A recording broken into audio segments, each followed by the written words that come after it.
बच्चों, उम्मीद है आप सब खैर आफियत से होंगे और अपने इम्तिहान की तैयारी कर रहे होंगे। जैसा कि आपको मालूम है कि हम डेली आपके लिए एक प्रैक्टिस सेट लेकर आते हैं, तो उसी के तहत हम आज मोमिन ख़ां मोमिन से मुतालिक कुछ सवालात लेकर आए हैं। चलिए आइए इसका आगाज़ करते हैं। आज का पहला सवाल है, मोमिन ख़ां मोमिन ने कौन सा तखल्लुस इस्तेमाल किया? इसका तो जवाब हो जाएगा ऑप्शन सी, मोमिन। अगला सवाल, वो कौन सा फ़न भी जानते थे शायरी के अलावा?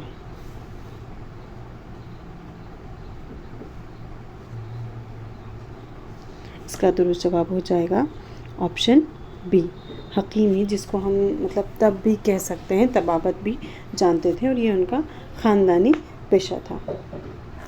अगला सवाल, मोमिन की वफ़ात कब हुई?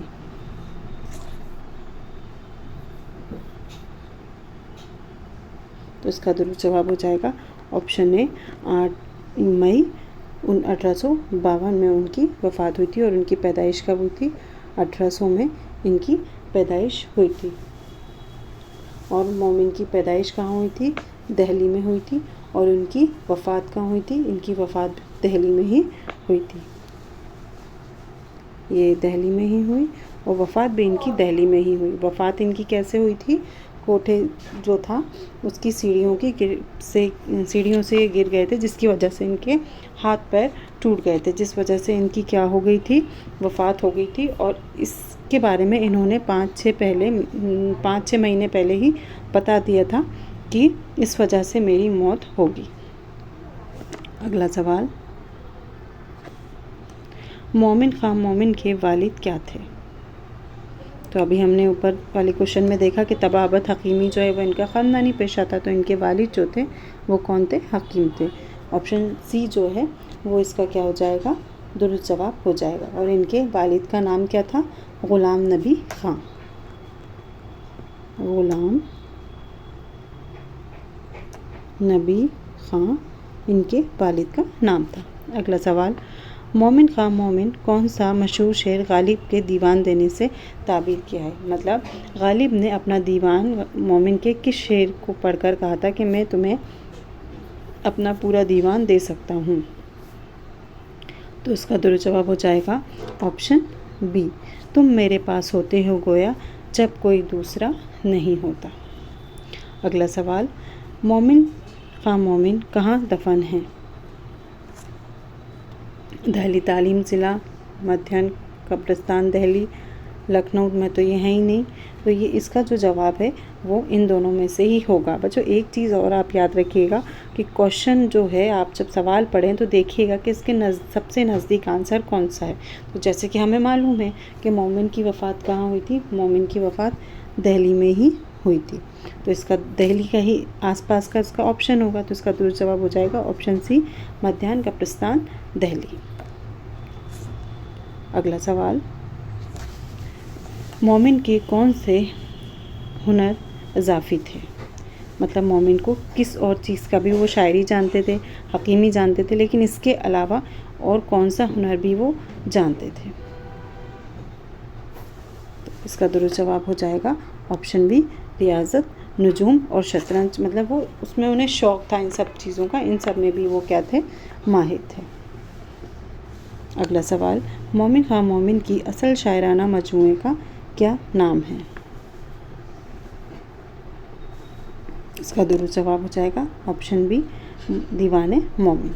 अगला सवाल, मंदरजा झैल में से कौन सा एक इनका मशहूर मतला है? मतला क्या होता है? गज़ल का पहला शेर जो होता है वो मतला कहलाता है, जिसमें काफ़िया, हम रदीफ़ काफ़िया, ये रदीफ़ और काफ़िया होते हैं। और गज़ल का आखिरी शेर क्या कहलाता है? जिसमें शायर अपना तखल्लुस इस्तेमाल करें, वो मक़ता कहलाता है। तो इसका दुरुस्त जवाब हो जाएगा ऑप्शन ए, क्या लेना है तुझसे। अगला सवाल, मोमिन ख़ां मोमिन की पैदाइश कब हुई? अभी हमने ऊपर देखा था, तो इसका दुरुस्त जवाब हो जाएगा ऑप्शन ए, इनकी पैदाइश कब हुई? 1800 में। और कहाँ पर हुई? दिल्ली में हुई। अगला सवाल, मोमिन ख़ां मोमिन ने कितनी शादियाँ की हैं? इसका दुरुस्त जवाब हो जाएगा ऑप्शन 2, 2 शादियाँ इन्होंने की थी। अगला सवाल, मोमिन खां मोमिन की तदफीन कहाँ हुई? ये दिल्ली में ही पैदा हुए और दिल्ली में ही इनकी वफ़ात हुई, तो इनकी तदफीन भी कहाँ हुई? दिल्ली में ही। ऑप्शन 2 जो है दिल्ली, वो दुरुस्त जवाब हो जाएगा। अगला सवाल, मोमिन खां मोमिन के वालिद का नाम क्या था? हमने अभी देखा था उनके वालिद का पेशा क्या था, हकीमी तबाबत, और उनका नाम है ग़ुलाम नबी। ऑप्शन 2 जो है वो इसका दुरुस्त जवाब हो जाएगा। अगला सवाल, मोमिन खां मोमिन की वफ़ात हुई किस वजह से हुई थी? ऑप्शन 3 जो है वो इसका दुरुस्त जवाब है, कोठे से गिरने की वजह से। उस वजह से इनके हाथ पैर टूट गए थे और 4-5 महीने ये बीमार रहे और उसके बाद इनकी वफ़ात हो गई। तो ये बात इन्होंने पहले ही बता दी थी। क्वेश्चन नंबर 15, मोमिन खां मोमिन कौन से दीगर उलूम में माहिर थे? अभी हमने देखा था इसका जवाब, इसका दुरुस्त जवाब हो जाएगा ऑप्शन 2, रियाजी, नजूम, शतरंज, और उन्हें मौसीकी भी पसंद थी। अगला सवाल, किस शायर ने मोमिन की एक मशहूर गज़ल का दीवान पेश करने की पेशकश की है? इसका दुरुस्त जवाब हो जाएगा ऑप्शन 3, गालिब। अगला सवाल, मोमिन का मशहूर शेर तुम मेरे पास होते हो गोया का मफ़हूम कौन सा है?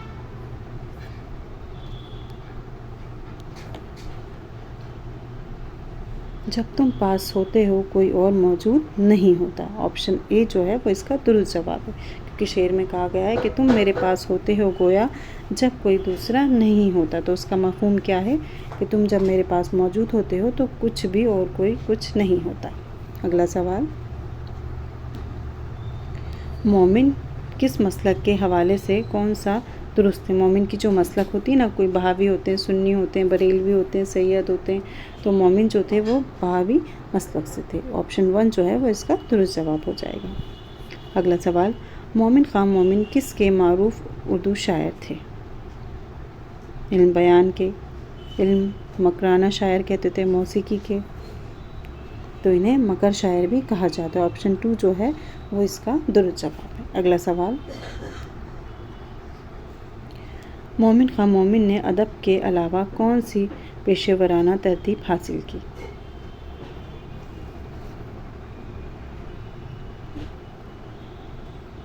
इसका दुरुस्त जवाब हो जाएगा ऑप्शन बी, तबाबी पेशा, यानी कि तब यानी कि हकीमी। और इनकी जब जो इन्होंने दूसरी जो मतलब इन्होंने शादी की थी, तो इनके पास एक वो आती थी, ख़वातीन आती थी इलाज के लिए, तो इन्हें उनसे क्या हो गई थी, मोहब्बत हो गई थी, और फिर इन्होंने उनसे ही क्या कर लिया था, निकाह कर लिया था। अगला सवाल,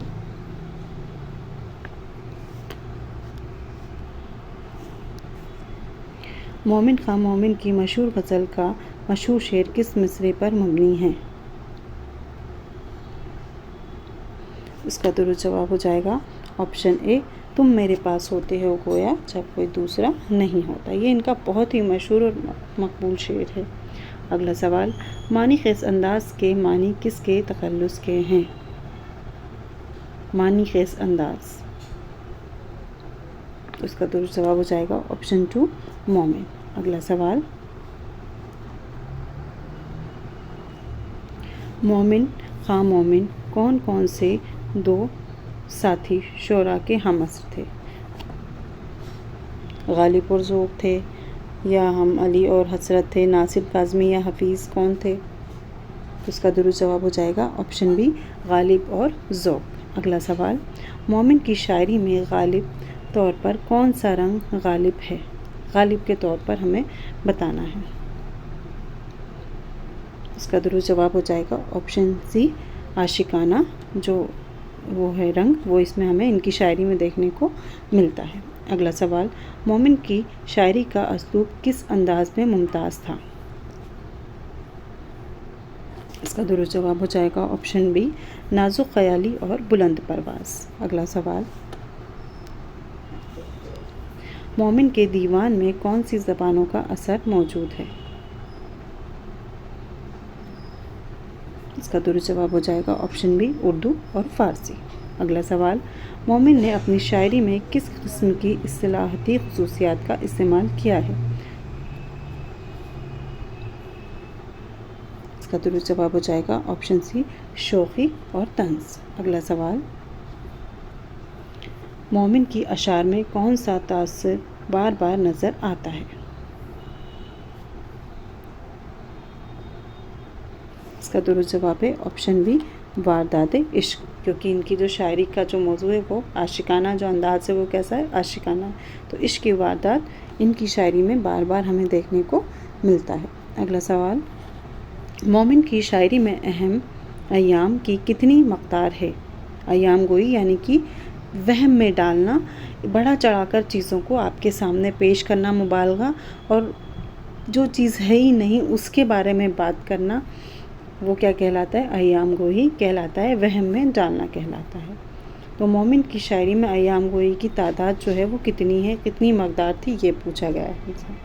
इसका दुरुस्त जवाब हो जाएगा ऑप्शन डी, मामूली सी है। अगला सवाल, मोमिन ख़ां मोमिन ने गज़ल के अलावा कौन कौन सी सिन्फ़ अदब में काम किया?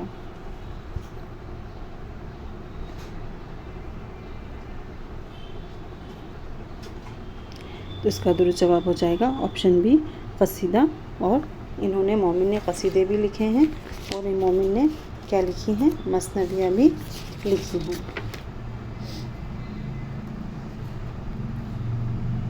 और मोमिन की जो मसनवियाँ हैं वो काफ़ी मकबूल भी हुई। अगला सवाल,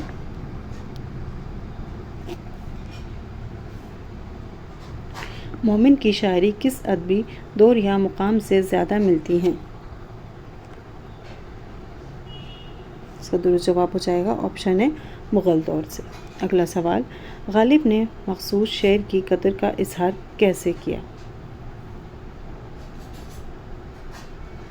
इसका दुरुस्त जवाब है ऑप्शन है, दीवान पेश कर दिया। इन्होंने जो इनका जो शेर है ना कि तुम मेरे पास होते हो गोया जब कोई दूसरा नहीं होता, तो गालिब ने कहा है कि मैं इस शेर के बदले तुम्हें अपना पूरा दीवान देने के लिए तैयार हूँ। अगला सवाल, मोमिन ख़ां मोमिन की शायरी में किस तसव्वुर की गहराई नुमाया है?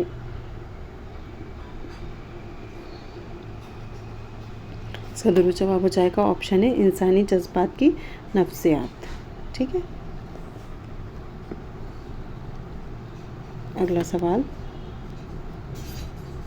मोमिन ने अपने तखल्लुस को कैसे इस्तेमाल किया? इसका दुरुस्त जवाब हो जाएगा ऑप्शन सी, मजबूत मौनी इस्तेमाल में। और किसने अपना तखल्लुस सबसे ज़्यादा इस्तेमाल किया पूछा जाए तो गालिब ने अपना तखल्लुस सबसे ज़्यादा इस्तेमाल किया है। अगला सवाल, मोमिन की पहली शादी कब हुई?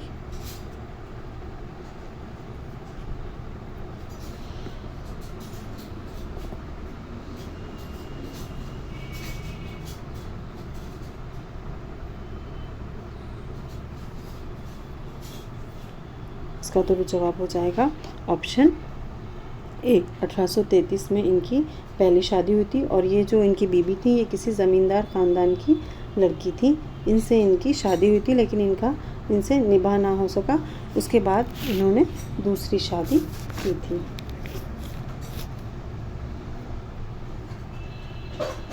और इनकी जो माशूका थी उनसे, जब जो इनसे इलाज कराने आती थी उनसे इन्होंने दूसरी शादी की थी, उनका नाम था उम्मुल फातिमा। ये इनकी माशूका थी। अगला सवाल, मोमिन की शादी का ताल्लुक़ किस मारूफ सूफ़ी शायर के ख़ानदान से था?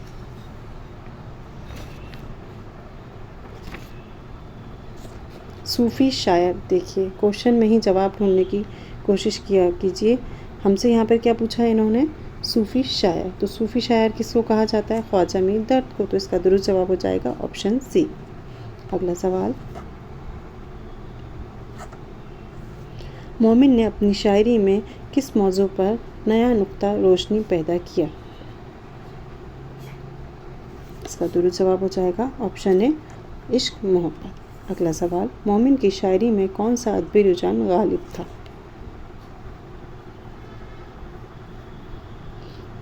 इसका दुरुस्त जवाब हो जाएगा ऑप्शन बी, पेचीदगी और लताफत। अगला सवाल, मोमिन की शायरी का एक अहम वस्फ़ क्या है? इसका दुरुस्त जवाब है ऑप्शन सी, मोहब्बत व तगज़्ज़ुल की तर्ज। अगला सवाल, मोमिन ने शायरी में लफ्ज़ी हामाक कैसे इस्तेमाल किया है, यानी कि वर्ड जो होते हैं ना, वर्ड प्ले, शब्द लफ्ज़ों को कैसे घुमा फिरा कर हमारे सामने शायरी में पेश किया है। इसका दुरुस्त जवाब हो जाएगा ऑप्शन बी, अमीर इजहार में। अगला सवाल, मोमिन को कौन सा सिनफी सरमाया अमूमी तौर पर दिया जाता है? ये क्या है? गज़ल, बेहतरीन गज़लकों के सिनफ से इन्हें नुमाया किया जाता है। ऑप्शन ए जो है वो इसका दुरुस्त जवाब है। अगला सवाल, मोमिन की शायरी में किस तरह की जमहूरी अंदाज रखे गए हैं? इसका दुरुस्त जवाब हो जाएगा ऑप्शन सी, सियासत। अगला सवाल,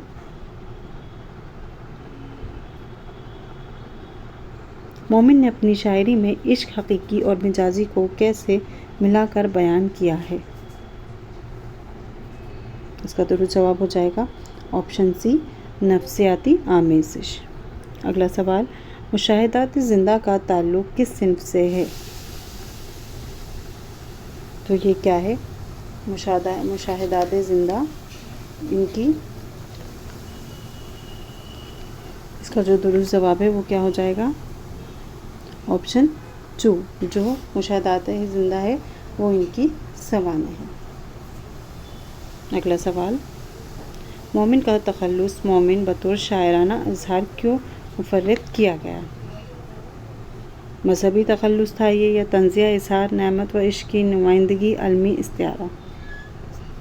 तो इसका दुरुस्त जवाब हो जाएगा ऑप्शन सी, नेमत व इश्क की नुमाइंदगी। अगला सवाल, मोमिन की शायरी में कौन सा अदबी रंग नुमाया है?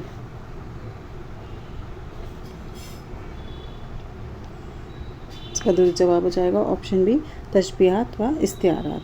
तशबीह किसी एक चीज़ को किसी दूसरी चीज़ से मिसाल देना, और इस्तिआरात भी क्या है, उसी की एक किस्म है। इसकी तीन किस्म वो होती हैं अक़साम, मुशब्बा, मुशब्बा और मुशब्बा और एक और होती है तशबीह, मुशब्बा, मुशब्बा। अगला सवाल, मोमिन का शागिर्द नहीं था, इनमें से कौन मोमिन के शागिर्द नहीं है? इसका दुरुस्त जवाब हो जाएगा ऑप्शन बी, नासिर काज़मी। अगला सवाल, मोमिन का दीवान कब शाया हुआ? इसका जो दुरुस्त जवाब है वो हो जाएगा ऑप्शन डी, 1846 में क्या हुआ था, इनका दीवान जो है वो शाया हुआ था। अगला सवाल,